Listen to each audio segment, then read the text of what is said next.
Buenas noches. El bloqueo en la carretera Panamericana Sur, absolutamente injustificado, se está volviendo crecientemente inaceptable. Hemos recibido, por ejemplo, una comunicación por Facebook de Betsy Recabarren que nos dice: ¿quién defiende los derechos humanos de los miles de pasajeros varados en el bloqueo de carreteras del sur? Me parece inaudito que las autoridades competentes permitan esta sistemática violación de los derechos humanos de ciudadanos inocentes que se encuentran varados e inermes en manos de gentes armadas con piedras, palos enormes y hasta armas. Te ruego, me dice, consideres hacer una enérgica llamada de atención al gobierno para que cumpla con su función de tutelar los derechos humanos de los pasajeros varados en el sur, donde cunde la desesperación por falta de agua y alimentos y otros servicios. Y que la Defensoría del Pueblo haga honor a su nombre y, añadiríamos nosotros, haga un llamado a los manifestantes a que liberen la carretera para sentarse a dialogar.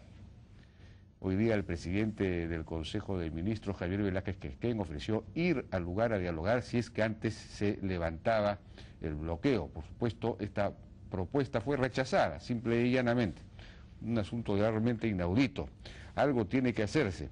Pero en lo que debe hacerse, lo que no puede ocurrir es que el gobierno dé marcha atrás, que el presidente del Consejo de Ministros acceda a dialogar manteniéndose la medida de fuerza, es decir, bajo presión, porque dialogar bajo presión no es negociación, eso es simple y llanamente imposición, como sabemos, eso no es democrático, no es aceptable y significaría un retroceso ya, pues, de consecuencias insospechables en el principio de autoridad. De modo tal que el gobierno no puede ceder en este tema, pero algo tiene que hacer, ¿no? Por lo menos abastecer a estas personas que están ahí varadas, secuestradas en buena cuenta, de alimentos, de facilidades, ¿no es cierto? Y ver la manera, mediante una estrategia pues bien planteada, de desalojar esa carretera. Realmente es algo inaudito lo que está ocurriendo.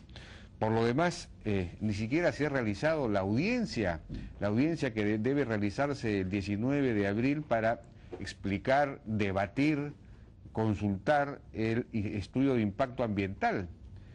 Ni siquiera se ha aprobado este estudio de impacto ambiental como para que se haga una medida de esta naturaleza. Realmente es increíble el asunto, ¿no es cierto? Además, de acuerdo a lo que hemos podido estar averiguando, pues la operación de la mina no va a afectar el abastecimiento de agua para la agricultura, ni para las ciudades, ni para nada. Hay un informe de la Autoridad Nacional del Agua, un informe técnico que confirma esto. Entonces, ¿dónde está el problema, por favor?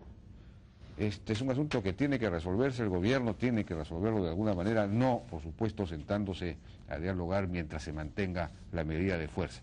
Vamos a estar con Iván Lanegra, adjunto para el medio ambiente de la Defensoría del Pueblo, para hablar de este asunto. Luego vamos a conversar con Miguel Palomino, director del Instituto Peruano de Economía, entre otras cosas sobre este decreto supremo que le quita a Proinversión el proceso de inversión privada en los puertos.